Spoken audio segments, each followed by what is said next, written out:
we make them learn. You've heard knowledge is king, and you need some information. Stop by Butterfield. We bought the plantation. If your credit is good, then what better excuse than to shop with your own and avoid the abuse? It's tough times, a pandemic, credit took a bump. Team Butterfields will help you get over that bump. So stop the whispers and lies. And folks, let's dream. And I know where it starts. It's on the Butterfield team. The coffee is hot and the popcorn is fresh. Team Butterfield, Team Butterfield, Team Butterfield's the best. And as usual, shop from home at ButterfieldUseCars.com. Now serving you.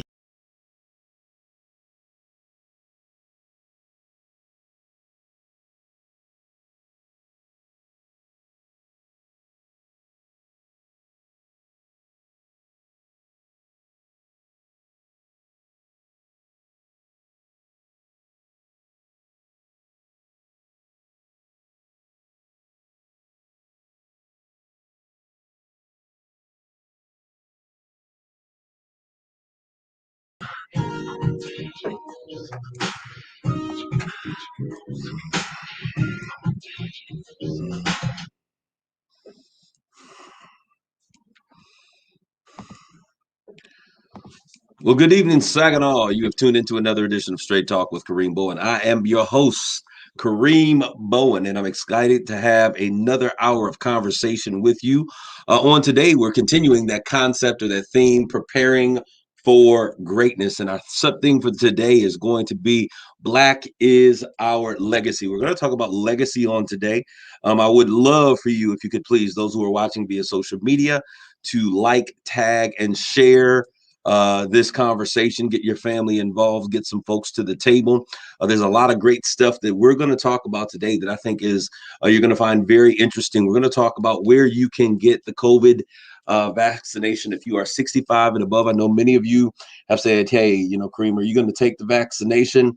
And I've been saying I'm not going to take the vaccination. But what I've realized is that I have a responsibility to our community and to those who are very important and those that I love, to make sure that we do what's best for the community. So I have moved from a hard no to being open to taking the vaccination. And I really think that I will do it just to show that it is okay to do so. I know that on last Thursday, a very good friend of the family, Vivian Rankins, and then my mother also took the vaccination, their first shot on last Thursday. She said, hey, son, I want to do it. So we set that up. And if you're out there today and you have loved ones or you're 65 and older, we have something amazing I'm going to talk about today. I can help you get your vaccination as soon as it's Thursday. So reach out to me. Someone's like, how in the world can you do that? Hey, connections. No, but something great is happening, and I will share it with you guys when we get into the breadth of our conversation. But we're going to start out, as we often do, just saying hello to all of you that are out there in social media land. Let's get into this conversation. We're going to talk about legacy. I think it's important, something that we don't talk about on a regular basis, but it's something that we need to begin to have a serious conversation about. All right, you guys are coming in, like, tag, share this conversation as we move forward. We're going to start, as we often do, by saying, hey, what's on my mind? A lot is going on in the world. We don't know if it's summer or winter or fall or hurricane season or tornado season or whatever's going on. I'm sitting here in the studio and I got my main man, the Rob Father. He is in the house with me. Rob, I want to shout out to the people. What's up, Saginaw? Good to see you. Yeah, he's all cool. Come on, don't give me that classic Sunday vibe. Give me the Rob Father. I can't help it. That's the laid-back person that I am. Rob, What's up, Saginaw? Hey, what's going on? there we right, go. Straight talk, no chaser, no filter. There we go. We're a little gangsta up in here. But anyways, what's on my mind? The Texas freeze is finally over. I believe it was like 71 degrees today. We knew that it wouldn't last forever. But the recovery is yet underway. They said that there are about 14 million Texans that are yet without water, and a lot of that has to do with the aftermath, it being so cold, and their infrastructure is set up so that the pipes, unlike Michigan, are on the outsides of the building, and they're exposed to the elements because they've never had to deal with the situation with these temperatures being that cold for so long. This was a historic event, something record breaking. We've not seen this before. And so the aftermath is that the pipes froze, And I don't know if you've been on social media or taken a look at any of the live video footage with the water pipes bursting in the walls and water pouring in from the floor, from the ceiling, from the walls. Apartment buildings literally looking like a scene of Titanic is taking place there, with water pumping out and coming out of doors.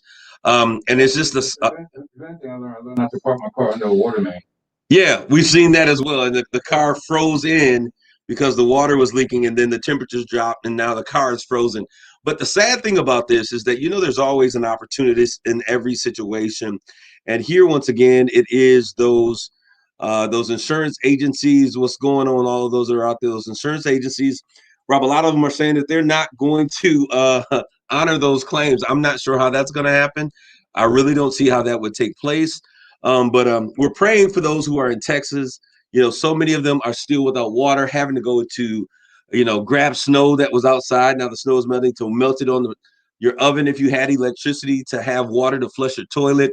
No bathing water, these things. This is a real serious issue.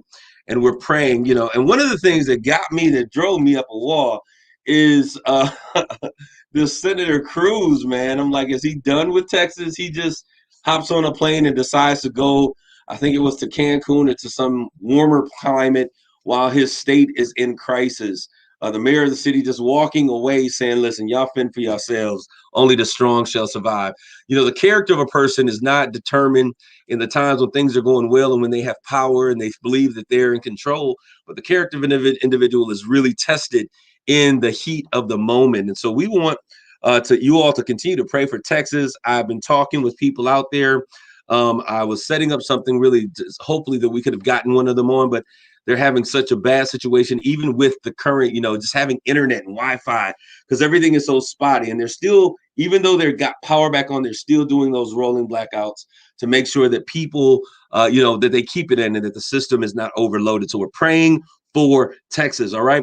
The next thing, COVID-19 deaths. Oh my goodness. They're nearing a horrific milestone in near 500,000. That's 498,000 and like 518 deaths that we're approaching here. Hospitalizations and all of these other things, the percentage rate of infection and all those other things are all trending down. That is a good thing. It's crazy that we can say that masks and social distancing and washing your hand works for a long time, and just the leadership not buy into it. And it allows a situation that can be handled or mitigated to just continue. So the first 100 days, our new president, Biden, comes in and he says, hey, we're going to have a 100-day mandate. And we see the impact of that already taking place and having a positive result within our community. All right. So vaccinations. They're happening everywhere. Saginaw, actually, in Michigan, is receiving percentage-wise a lot per capita of that vaccination that's coming into the state. There has been a real challenge, a real desire for many healthcare officials and organizations to make sure that our most vulnerable populations, especially in African-American communities, are receiving access to this. All right. And so they have, I'll be doing a partnership. I got a call on Friday saying, hey, Kareem, we would love to partner with you to make sure that we are getting vaccinations into the Black and brown communities. We want to make sure that they're getting an opportunity so that every individual that desires to have a vaccination in the Saginaw community, African American, that meets the criteria for the population that we're currently working with and vaccinating, will have that opportunity. And so I want those of you who are out there listening, if you have someone, you are a family member, a grandmother, great grandmother, whatever it is, if they meet that 65 and older. I'm also going to be asking about those with on tomorrow. I'm going to be asking about those with pre-existing or underlying conditions, if that would make a difference as well. We're going to try to see what we can find out. Shout out to those of you who are in Texas. We're going to make this thing happen. I'm willing to assist and volunteer my services. Kelly Petros, I'm going to call you to the carpet. I'm going to reach out to you, if not this evening, tomorrow. She's online, social media, saying, hey, she's willing to work out. Kelly, you've been doing some amazing things. But it's going to take place this Thursday. I will tell you that it's going to take place this Thursday. More information. I can't release all that detail just yet, but if you're interested in getting a shot, you want to be a part, whatever's going on, please inbox me here at Straight Talk. Post it to the page. I've already received some people giving inboxes saying, hey, I need to get in that line. So I want to make sure that everyone that needs a vaccination, one of the things that we talked about when the vaccination process first started was that everyone would not have access. There's always this issue of equitability as it relates to resources and opportunity. So if you want a vaccination, there are systems that are here in the city of Saginaw that are making sure that it's possible. Please reach out. Let's get our parents, grandparents. The only way that we're going to get to a sense of normalcy and them to have any sense of safety is for us to begin to populate vaccinations throughout our community. All right. All right. What was interesting as well is that they have not, I didn't realize that there has been no testing that has involved children up until this point. And so they're saying that they want kids back in school. There's been no testing for children. They're saying, hey, children are not as affected as adults are. However, we understand if you've ever worked in a school, I've volunteered and worked in schools before. Teachers, I feel sorry for them because you've never been sicker in your life until you work with those kids, because everything goes from hand to mouth to nose to ear, and they are super spreaders. They're learning how to be more efficient as it relates to hygiene. And so they are super spreaders. Everything goes in the mouth with kids. They want kids back in school. They are now beginning to understand it's important. Let's put those teachers out there. Let's vaccinate those teachers as a part of those first responders. I think that is very important. But in addition, come on, those of you that are in the community, let's not forget what they told us. One of the things that they said was very important, not only about the vaccination, but also about making sure that there is adequate ventilation in our schools. So let's not just give them a shot in the arm and then say, okay, everybody go back to school. But one of the issues that was very important that we must remember is that we have to make sure that the ventilation is adequate, that the ability to social distance 6 feet apart is still necessary. And those are the things. We often get one part of this thing together and they forget about the other side. But we want to make sure that we hold them to what is necessary for our schools to effectively and safely open up. All right. Next Sunday, there's something so cool that is happening in the city of Saginaw. I love it when things are happening and it's just regular citizens that are sparking change or doing something great in our community. Well, there's a group, Positive Black Empowerment, that's having a soul food dinner from 4 to 9 at the Anderson Enrichment Center. And the idea is Black history in the making. So they're going to go and they're going to talk about what Blacks have accomplished here in the city of Saginaw. And this is no group. This is just regular citizens that are looking and understand the importance of the power of one. So Black history in the making, they're focusing on what we have done in the past. They're focusing on obstacles that we've overcome. They're looking at challenges and barriers that we need to address in our community to make a stronger community.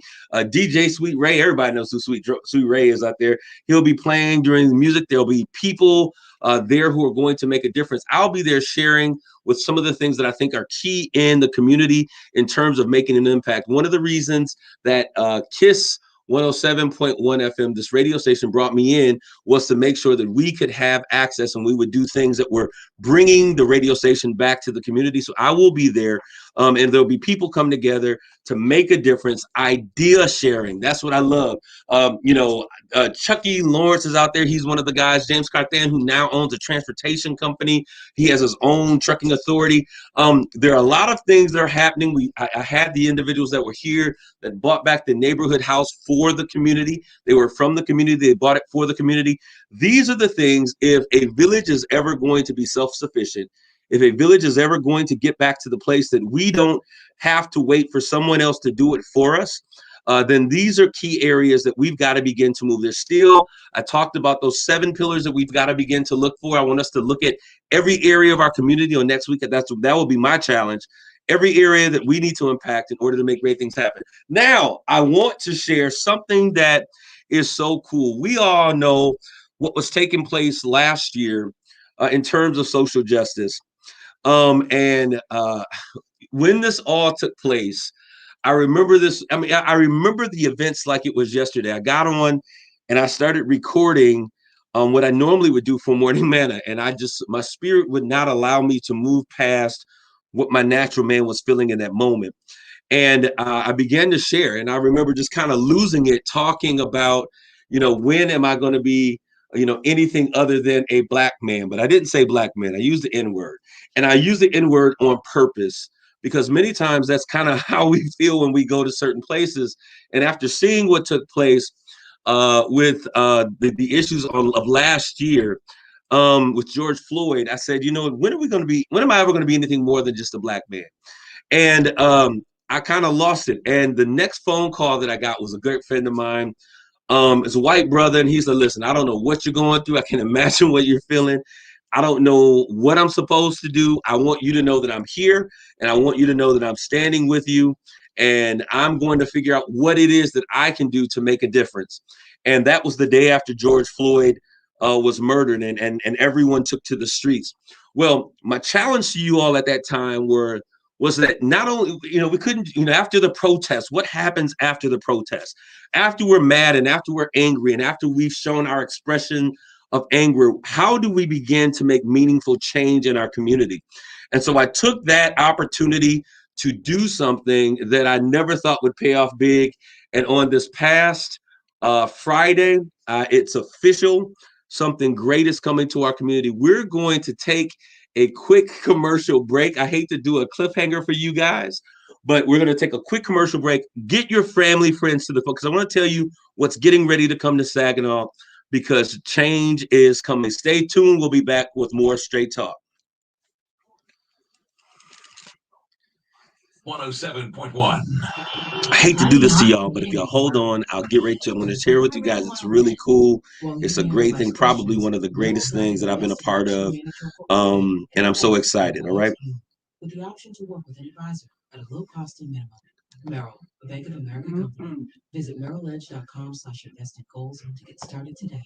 Investing involves risk. Merrill Lynch, Pierce, Federal, and Smith Incorporated, both a registered broker-dealer and investment advisor, member SIPC. Investment products are not FDIC insured or not bank guaranteed or value. I'm a caregiver. We got one commercial or two commercials? Especially now when you can't be. But okay, cool. All right, guys, we're going to get in really quick. We're taking a quick commercial break. Got to pay them bills. And immediately after, we will get back into this conversation. And avoid indoor social gatherings. Right now, you all have to care. I know, Kelly. I hate cliffhangers as well. But we're going to get right into it. I think it's going to be cool. I'm excited about this. Hopefully you guys are watching and excited as well. Some great things are coming to Saginaw. I see a lot of great things happening, but this one in particular was something that the Lord just prompted on my heart that we have to get right, and we've got to make some impact. So I'm going to share that in just 1 second. I don't want to tell you guys and then have to get on the radio and say it all over again. So just hold on real quick. Stop by Butterfield. We bought the medication. If your credit is good, then what better excuse than to shop with your own and avoid the abuse? It's tough times, a pandemic, credit took a bump. Team Butterfields will help you get over that bump. So stop the whispers.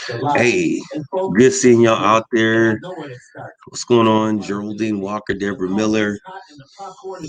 10 seconds, stand by. Team Butterfield. Team Butterfield is best. And as usual, shop from home at ButterfieldUseCars.com. Now serving you from 2 locations. It's Straight Talk with Kareem Bowen. Okay, we are back with Straight Talk. And before the commercial break, I told you all that I had something really exciting that I wanted to share. Immediately after the George Floyd, I was going to say pandemic, because that was another pandemic, a social justice pandemic. But during the pandemic, the George Floyd situation, something that dropped into my spirit, it was that, the Lord was just like, listen, we've all got to begin to make an impact where we are. We have to use whatever resources that are necessary for us to challenge and to demand to some degree, and to call to the carpet those relationships that we have to really begin to make a difference, to bring some equity and inclusion to the table wherever we are. And so I boldly did that thing. Once I get something in my mind, it's like I'm going for it. Well, I want you to know that hard work and that commitment, because it has been since June, this is what, now February, almost March, So this has been a great deal of time, 8 months in the making. But I'm so glad, and we're going to do a formal release to this, but the Dow Treasure Academy. During that period of time, I had a relationship with one of the presidents of Dow, who was, we became just kind of casual friends through another area of business. And he was going to come out and speak to our students out at Saginaw Valley, our college students. And, the pandemic hit. So when the pandemic hit, everything kind of just shut down. Well, we re-engaged after George Floyd. I said, you know what, I'm going to re-engage. This is my request. This is what I want to see happen. Because what we saw happen during the pandemic was that our children were basically out of school. There was no educational opportunity to learn. We did not have access to Wi-Fi. We did not have the ability for students to have social distancing and the shields and everything that were necessary. And so we basically saw the kids in underserved communities were basically just at home chilling, and we still see some of those ramifications of this social distancing necessity still taking place. So I reached out to the president. I said, hey, I need 30 minutes of your time. Let's do this. We sat down. I got some people on the board. One of those was that great guy that I told you that called me after and said, hey, however you need me, I'm here for you. He actually showed up at the march. We did a march of men, Black men, walking down the streets of Saginaw as a show of solidarity. He brought himself, another friend, and his daughter, his 14-year-old daughter. So I reached out. We were in this conversation, and he also works for Dow. And so I pitched an idea that we would be able to bring Dow Global as the parent company here in our backyard. And I've been trying to reach out to Dow for so many years to no avail with athletes and different things. Never had any success. But this particular time I reached out to Dow. I'd already reached out, connected with Microsoft. And that the director of their community relations and community partnerships has already been, she's been on this show. She was here on last week. And so I said, listen, if we could do a partnership where we could bring Dow in as our science partner, bringing STEM and training, mathematics, chemistry, science, and then we could bring in Microsoft to teach technology and training, coding, gaming, programming, all of those things. Two global partners together, we could do something amazing for our kids. And so on last Friday, it went before the board approved it. We now have coming to the city of Saginaw something great. And you're going to hear more about this. The Dow Treasure Academy will be doing STEM, training, education, just everything for our kids. Dow is going to be the funder for this program. I certainly want to thank them, and I will do so in a more public fashion. But our kids are going to get training, mathematics, education. We're going to make sure that we are creating a 21st century student. They'll get social graces, leadership training, and development. And it will be my opportunity to take everything that I've learned over the years in business and entertainment and be able to pour into these young minds. And I am so excited about what's going on. I have a question. Is that working in conjunction with the school district? Absolutely. So one of the things that I did want to do, Dr. Roberts. So what I wanted to do, I wanted to make sure, and Dr. Roberts was like, yo, you can let me know you're doing it tonight. I'm excited. I've been holding on to this since June of last year. But yes, it is in partnership with Saginaw Public Schools. One of the things that often happens is that they'll say, you know what, we need to do something in the city, and we need to do something in Saginaw, and they'll do something in Saginaw County. And what will happen is that you actually end up double reinforcing the disparity that exists in that community. So you short stuff. Absolutely. So I wanted to make sure, listen, I need to make sure that what we're doing here, absolutely, what we're doing here is directly, see, Kelly, this is why I love you. I'm on the radio. You guys got to forgive me, those who are listening on the radio. I'm working with Kelly. Kelly Petros is also here on social media, and she is saying, hey, if the organization is a 501c3, please call me to discuss grant opportunities with Consumers Energy Foundation. Kelly, this is exactly what I thought would happen. There are so many other corporations that are coming in to invest in our community, and I have been afforded an opportunity to make sure that our children are going to get a first-class opportunity. I'll be doing the curriculum, much of the training, working with the kids. It will be a great undertaking, but we have Dow and their volunteers, and they're going to be coming out, and they're going to be in the Saginaw City community. This is for our Saginaw City kids who are often missed or looked over and don't receive the benefit of those things. We're going to expose them to greatness. We're going to allow them to go to the headquarters and to see what happens when you take a math class and see math in action. We will then allow them to come in, and we've got some cool project-based learning. Excuse me, I'm so excited that is also going to take place.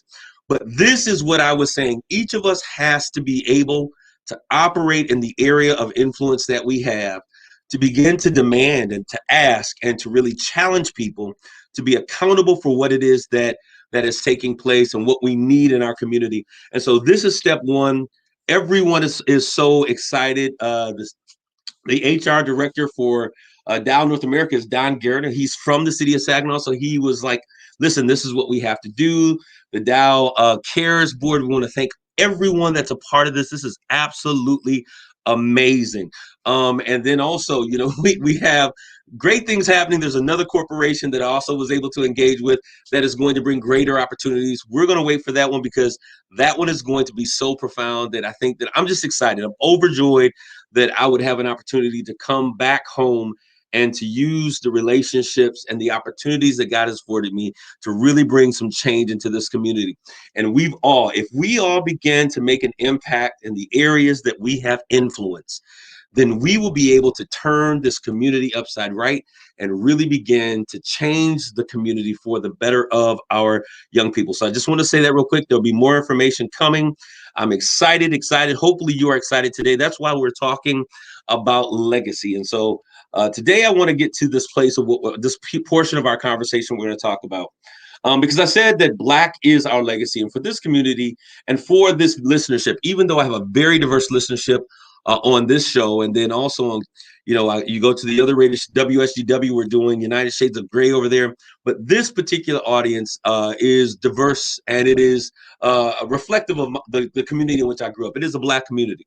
And so I say Black is our legacy. And the reason I said that is because I've been highlighting important Black history stories of our past, but also active history.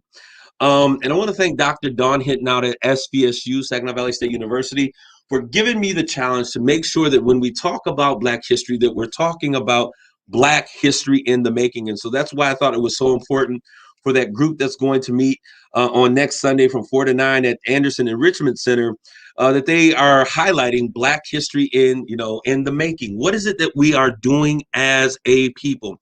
And for so long, it's interesting because the color of our skin, this brown, sun-kissed, melanin-filled skin, has been, a thing of fear, has created fear for many individuals. But I really think that what it was, that there was a secret love for this sun that never, the skin that never loses this tan. But for so long, the skin has been an issue that in many cases, Black people would be like, hey, our color has been the biggest thing that has worked against us. But we are now living in a time where we can truly say something. My Black is beautiful. Rob, you're going to say something? Well, I've always known since I was a child that being Black was an intimidating thing. Since I was, 8 years old or whatever, going to white schools that were solely integrating Blacks into it. Whites were afraid of people who were darker than them. And the darker you were, the more terrifying or threat you were to the white kids. And the teachers backed up the kids. This is in Philadelphia in 1967, 1968. And you're right. But one thing that I do recognize is that there has been a turning of the tide, because, we say the darker the berry, the sweeter the juice. There are some folk who are just not afraid of this skin. And no matter how dark you are, the more they love you.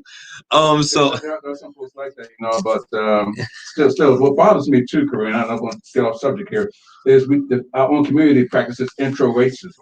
But we judge each other by how light you are, how fine your hair is, whatever it is, how dark you are. And so that's another issue we can talk about later. But that's something else it exacerbates the racism already out there that's against us.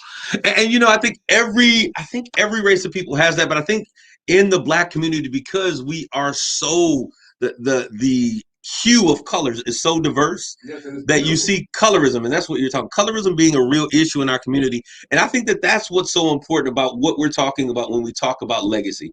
Because at the end of the day, whether you are fair-skinned black man or woman, or you're a chocolate dark sun-covered you're dark like myself, and with freckles I even like to say I'm caramel colored. caramel coated. I'm chocolate all day. But anyways, it's important for us to understand that whatever hue of black you are, your black is beautiful. And I love that we are now moving to a place where we can embrace that. So I want to talk about Saginaw, what Saginaw has produced. I'm just going to give a few things. There's a lot that we've produced, but I want to bring to light some things that Saginaw has produced. And then we're going to talk about this concept of legacy, because I think this is so important. I'm going to talk about legacy blockers, and I'm going to talk about things that are necessary to build legacy. All right. So Saginaw has produced so much greatness already. We're talking about preparing for greatness. Many of you know or may have not known that the tennis stars Venus and Serena Williams are a product of Saginaw. They were born here in the city of Saginaw, and they were shipped off to be great wherever they were. But they do hail that they were born in the city of Saginaw. They were raised in Southern California. Music icon Stevie Wonder. People, if you go back to this, there's even some interviews where he's telling Stevie, where are you at? He's like, Saginaw, Michigan. You can go and see that online. But he was raised. My grandmother, the late mother of Ansel Bowen, was good friends with the lady who raised him, Amita Dallas. They lived right around the corner from us out in Carlton. And, Stevie was calling when we were kids growing up, and we just thought that was the coolest thing. He would always call and check on her. So Stevie Wonder, he has his roots here, two-time back-to-back Slam Dunk champion. Jason Richardson, creating history of his own, another historic event. Three-time NBA. I need you all to understand this little, what people would consider a country town, has had some great occurrences. Three-time NBA world champion, the legend, the man, the myth himself, Draymond Green, is also a product of the city of Saginaw. I just want to give Saginaw a shout out, because we talk about how bad we are. We talk about how bad our cities are, our streets, our communities, but we have been able to come together as a community. And these individuals are really a product of our community, man. Three-time, we said Draymond Green. Next, NFL Super Bowl champion, Lamar Woodley. You can catch that guy. He now has a school that is named after him, Woodley Academy, is from the city of Saginaw. And I posted this on Straight Talk a while ago. She was one of my first guest that was on the show when we first started up with Straight Talk. Wow, time has really flown. Tony Award-winning actress Essie Pate the Murkison. By name, she's not like J-Lo, but when you begin to think about Lackawanna Blues, she was the lieutenant on Law and Order, the longest-standing actor that was on that show. She's now on Chicago Hope. She's all over the place. She has had a tremendous. She was in Terminator 3 with Arnold Schwarzenegger, and she was born here in the city of Saginaw. I happen to know because she happens to be my cousin as well. My mom is on; she's her first cousin. But my great aunt was, from the city of Saginaw. She married. They moved to Detroit, so she was raised in Detroit. But this is a part of the living legacy. All of those individuals that I talked about, Darvin Ham, absolutely, thank you. And you all, we could go over and over and over again. Darvin Ham, he has not only had a prolific basketball career, but now when we look at him as a coach, this is Saginaw. And when we begin to talk about our history, there is a term that comes to mind, Sankofa. And one of my supervisors, when I work with the state government, Griffin Rivers, and Griffin, if you see this, I want to give you a shout out. He built a school. They built a school. He and his wife built a school in Lansing called Sankofa. And the concept of the school was that they were going to be reaching back to the history while embracing their future. And so that's what Sankofa means. And so I want us to begin to look at legacy in the tenet and in the terms of Sankofa, so that we are going to reach back to this amazing, rich history, culture that we have. Chuck Rogers, oh my goodness, thank you, Terry Reed. And Charles, I'm going to tell you this because let me finish this. I'm going to talk about Chuck Rogers really quick. But we reach back to this rich culture that we have, and we take the very best parts of who we are as a people. And when we think about Saginaw, let's not think about all of the bad stuff. And I know they want to, what was the term? I'm trying to think about the term that I want to use, because I want to be, This is straight talk. No chaser, no filter. They want to whitenize us. They want to bleed the melanin out of the way that we communicate.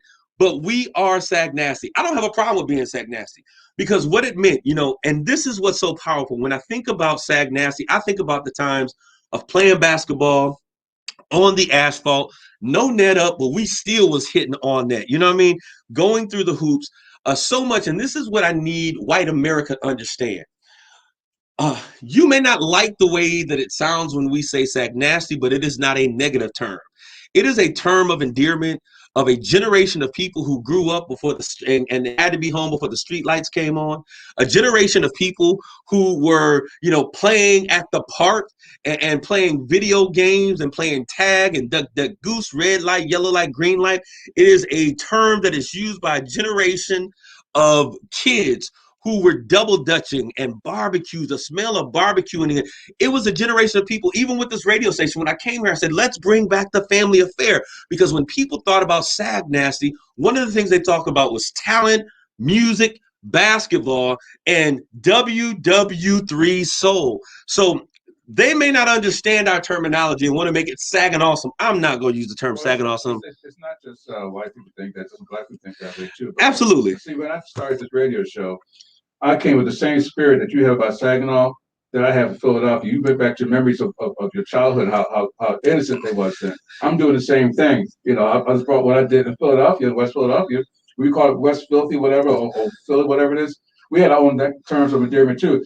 It depends on your point of view. Absolutely. If you love your city enough, certain things can affect and change that point of view to the negative. Just can't. So if Sag Nasty works for you because it brings back excellent progress and excellent memories, then own that. Absolutely. Just own it. And so what I'm going to say to you is this. Hey, it's Sag Nasty for me. It's the Sag Nasty for me. And it sounds badass. But this is the thing, though, because when I think about it, I think about the neighborhood house. I think about the playing basketball at Vets Park. I think about First Ward Community Center and the talent shows that took place.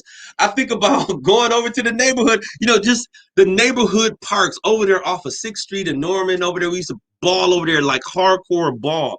And when I think about it, and I think about we would be in there, we thought we was Jordan Sag Nasty taking jump shots.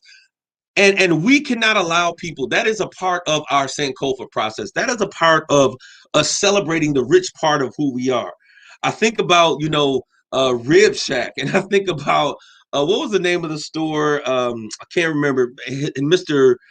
He died. He had a store that was right there on Genesee. I think about 7-Eleven that was a Jones Food store. I think about all of these things that were the pop shop.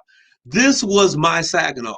And so when I thought about Saginaw, we referred to it as Sag Nasty because that's who we were. We was nasty. And the word nasty, it's like bad. Oh my God, that's bad. People didn't understand that Michael Jackson had to make a song about I'm bad before they could even embrace that term. And so it's important for us to realize this. And so I want to talk to us a little bit about legacy. Y'all gonna get me excited, but I want to talk about legacy. When we look at, I looked up legacy, and the generic definition of legacy is an amount of money or property left to someone in a will. That's very generic. And they gave the example. My grandmother died. Listen, this is so funny. My grandmother died and unexpectedly left me a small legacy. That means money. When we talk about wealth and poverty, and we talk about building wealth and building legacy, the way that our non-Black counterparts for years have generated generational wealth, it wasn't through grocery stores. It wasn't through the fact that they had all these, but they did it through these policies, these insurance policies. And we as Black folks, we sell chicken dinners to bury people, and then whatever the debt was becomes a headache to us. But as we begin to talk about legacy, that's right, Cherise Steele Phillips, Wicks, Mama Wicks, playing the pianos, the Civitan Center, all of those things are a part of our legacy. We have to begin to understand the importance of insurances. And I'm saying this today. I reached out, I can connect with someone and say, listen, I need to add some policies. I need to make some changes to policies. But we talk about generational wealth, and we talk about release. Legacy means that you're leaving something of value to a generation that comes behind you. Now, I would beg that it is not only money, but money is very important. The Bible even tells you that why make us merry, but money answereth all things. I'm not a lover of money, because the Bible also says that the love of money is the root of all evil. But I do recognize that money answers, when you have to keep your consumers on, your prayer is not going to, you can pray and God will maybe move somebody, but they're going to have some money in order to keep them lights on. All right.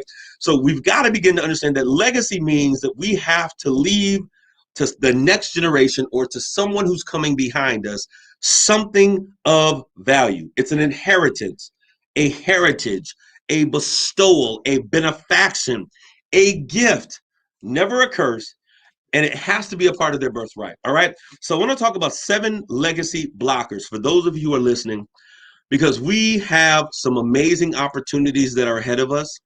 And as I begin to look at what it is that we can do here in the Saginaw, I am so encouraged by what I'm seeing. I'm encouraged that we are living in a time when so many of our African American business owners in our community are now getting business from other African Americans. For so long, they said we couldn't work together. We were crabs in a bucket.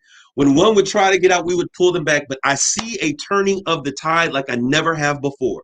I see the empowerment and the encouragement of other Blacks by Blacks in our community. I see Blacks who are willing to say, you know what, I'm Black and I don't mind saying that I'm okay with buying Black. We're going to invest in our community. I told you all before that in the Asian communities, their money circulates 7 times within their community before it ever leaves out of their community. And until we begin to understand the importance of cooperation and collaboration, then we will always be second-class citizens. There are some things that I believe that we're going to see as we go through the course of this year. I know that Bethel for a long time had a credit union for their church. We've got some individuals that have the ability to make these things happen. Credit unions, grocery stores, medical centers. And I believe that this year will be the beginning of those types of things. We've got to begin to take care of our own communities. Woodley Elementary School or Academy, if you're out there, Lamar, we need you more involved in what's taking place at Woodley Academy.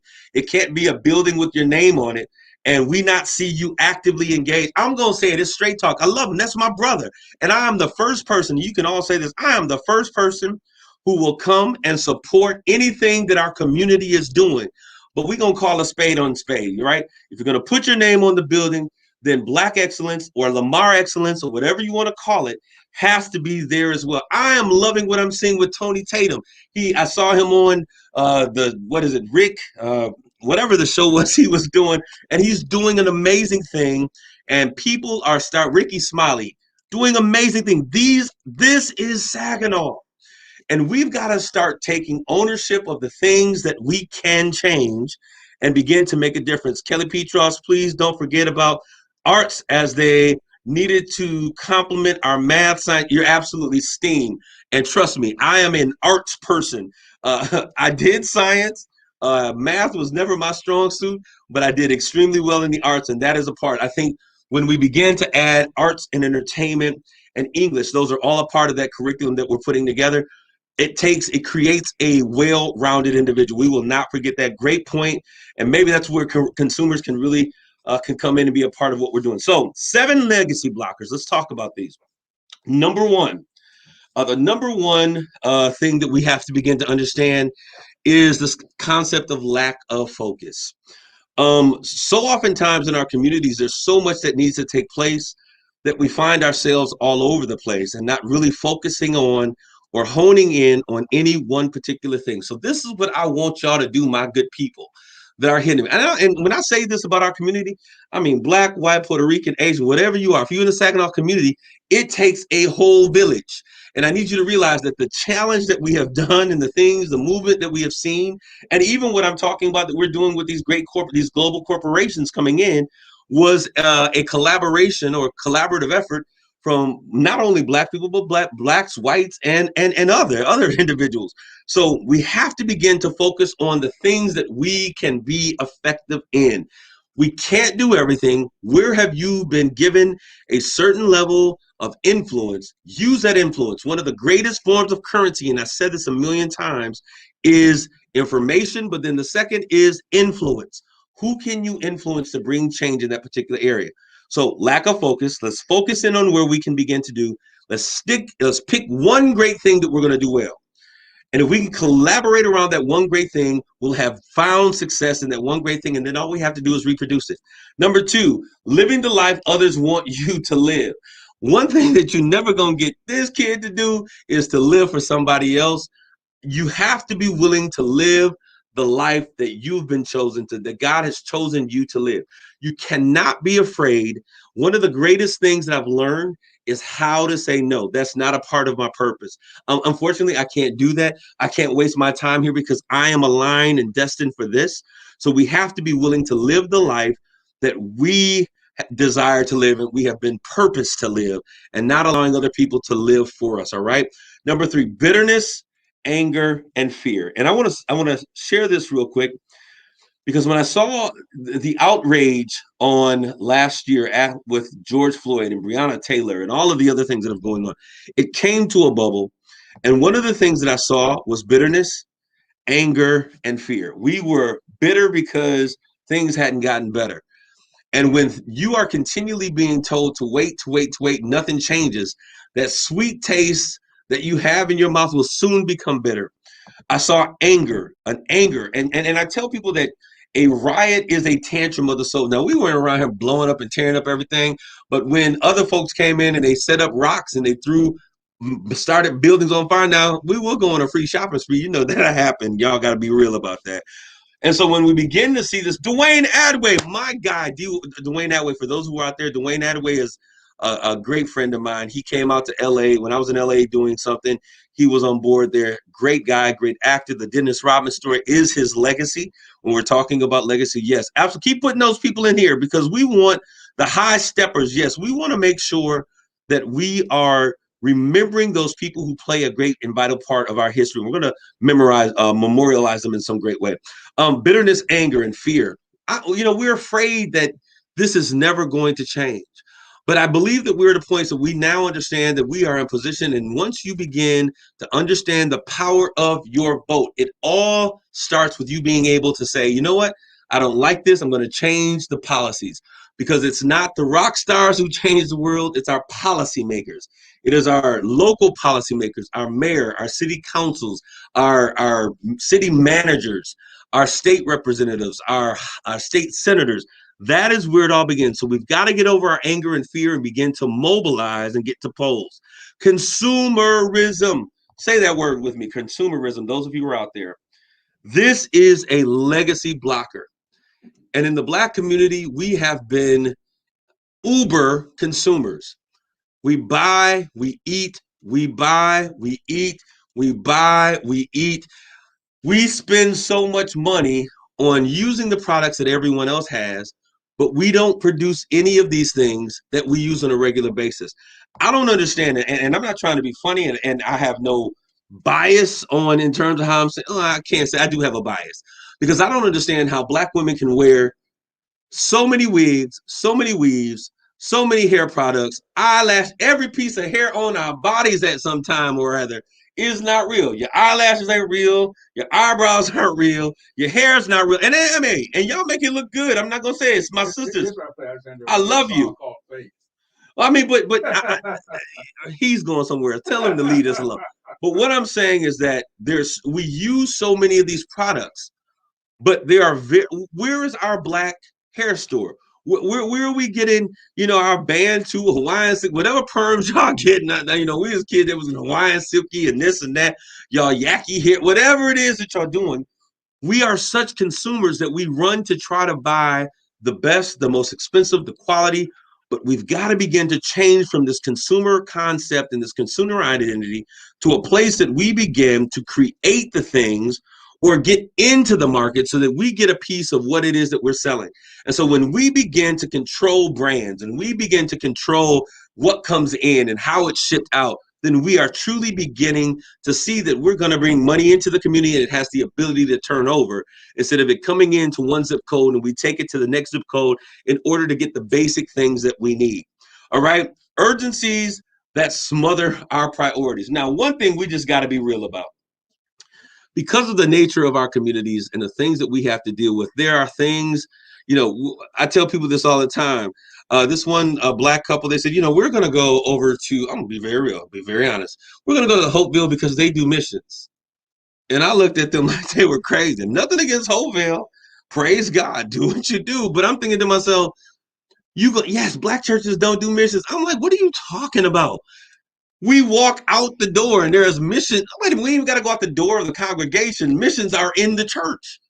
And so when I begin to think about that, it is hard for us as a people to really begin to do certain types of planning. We find it hard to do because we're continually putting out fires and handling things that have to be made. We got to get this done or we're going to lose it. We got to get this done so this can happen. And we never take the time out to plan. But as they often say, that if you fail to plan, then you plan to fail. And so we have to begin at one point to realize there's always going to be an emergency, and that we have to stop allowing these urgencies and these emergencies to snuff out the life force of our dream and our priorities. Okay.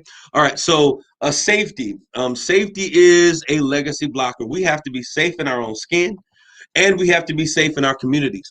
And one of the greatest ways that we can begin to produce safety is for some of you grown folks who got grown kids living in your house, going out there calling all kinds of hell in the community, shooting people, robbing people, selling drugs out your house, and you act like you don't know what's going on, but you getting money every single week from a young man who lives in your house and don't have no job. Y'all don't want this kind of talk. We've got to begin to understand that if our community is going to be safe, we've got to do away with this snitch code. This whole snitches get stitches. Well, you know what? Perpetrators and criminals get locked up. And we've got to get to a place that we're willing to understand that until our community is safe and until we are able to build a community where people feel safe coming into our communities, then we're never going to have those individuals from outside the community coming in to patronize in the way that we should be able to do something. I want a safe community, and safety starts in your home. It starts in your home. You do what is necessary and what is applicable to bring forth safety in your community, in your home, and guess what happens? If everyone takes care of homes, then that means that there's a whole street that's out there safe. If that whole street is safe, then there's communities and neighborhoods that are safe. But it starts at home. Legacy blockers: lack of focus, number one. Number two, living life of others want you to live. Number three, bitterness, anger, and fear. If you tried and somebody else has tried, don't be angry. Don't be jealous or envious. Number four, consumerism. Number five, urgencies. We're always putting out fires instead of dealing with priorities. Number six is safety. And number seven is defeatism. It won't matter. I remember I was telling them about, man, I would love to see this. They're like, man, we didn't try that 12 times. Well, you tried it, but we didn't try it. Your generation tried it. Don't kill the next generation for trying something that you were incapable of doing. Maybe it wasn't your generation that was supposed to happen. We've got to get out of this understanding that we've tried it so it won't work. I need you to understand, those of you who are church buying folks, Peter kept fishing. He toiled all night, but at the word of Christ, he launched out and he caught fish. So sometimes it takes or requires someone else to try something and to do something just a little bit different. And we can't say, I tried it, it won't work. We had to say, I hope you succeed. Here is what I did when I tried it. Maybe you can build upon the failure, the attempt, the success that I had and create something better, all right? So I want us to make sure those are 7 legacy blockers, all right? It won't matter, okay? It will matter. It will work. And we can do this if we all come together and make this great thing happen. I gave 10, I'm going to give 10 ways to build powerful legacy. And those of you out there listening, if we don't get through these 10, I'll post them on to our Straight Talk with Kareem Bowen page. Kelly, you need to be ready to take this call because I want to share with you, and I'll send you an email with the proposal that I sent over that was accepted. We need to stop being firefighters and stop because, man, if you should have been in the studio today. Kelly Petra says, and I want to say her from social media, she says, we need to stop being firefighters and start being farmers, becoming farmers.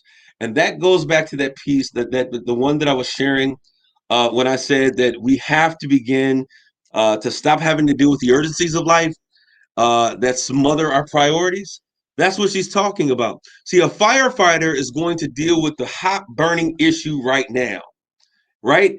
But a farmer is one who's going to plant a seed. He's going to till the soil. He's going to add the nutrients and the necessity and do the work at pulling the weeds and making sure that the weeds don't choke out the seed. And he's going to nurture his garden or his crop until it begins to produce. And in our community, Kelly, I appreciate this so much. We really need fewer firefighters and more farmers. And we would be amazed at just starting a community garden. And I know that at one point there was someone trying to do a community garden. What our children would learn if someone said, you know what, I got all of this abandoned land that is here, that is doing nothing but allowing groundhogs and skunks and possums to run amok. Why don't we plant a garden here? Let's fence it in, plant a garden, and show the children the importance of patience, delayed gratification, and having to work in order to get something to produce in your life. All right. So I want to thank you for that, Kelly Preacher. So 10 ways to build powerful legacy. Remember, a legacy is leaving something of value, whether it be money or a position or some platform of success that we can then build thereon. Number one, dare to be joyful. I need you to serve in ways that bring you joy. Angry, unhappy people leave sad legacies. It's okay to be happy. It's okay to be joyful. You know, with everything that has gone on with the social unrest of the past decade, one of the things that I refuse to allow is anything to steal my joy. And so I come on this show week after week to give inspiration, to bring some happiness. And if we can begin to create a climate where there is some joy, I think it's great, because joyful people produce joy. And so we need to understand that angry and bitterness of the past, what we haven't been able to have, what we haven't been able to access in our past, come on, we've got to focus in our mind that this thing is going to change. Number two, I want you to monitor your impact on others. I think this is so important as we talk about legacies. What are you doing when you make the biggest difference? Whatever that is, do more of that. I don't want us to only think about legacy in terms of when we die, but let's think of legacy as we live, living legacies, Black history in the making. So whatever it is that you do, that you impact people in the most positive way, we want you to do more of that. All right. Number three, develop and maximize your talent, your strengths and your skills. Know yourself and bring yourself. I'm going to say that one more again. For those of y'all who didn't hear that in the back of the room, develop and maximize your talent, your skills, your strengths. I need you to know yourself, and I need you to bring yourself. When we began Holt Neighborhood, absolutely right, Deborah Miller, Holt Neighborhood, we used to go swimming. When you begin to realize who you are and what you have available, what is it that you're good at? There's a meeting this coming Sunday from 4 to 9 p.m. over at Anderson and Richmondson. They got some soul food happening, and all they want is some people who come who have ideas and have a thought process that we can do something, that we can be greater. Know who you are and then bring yourself.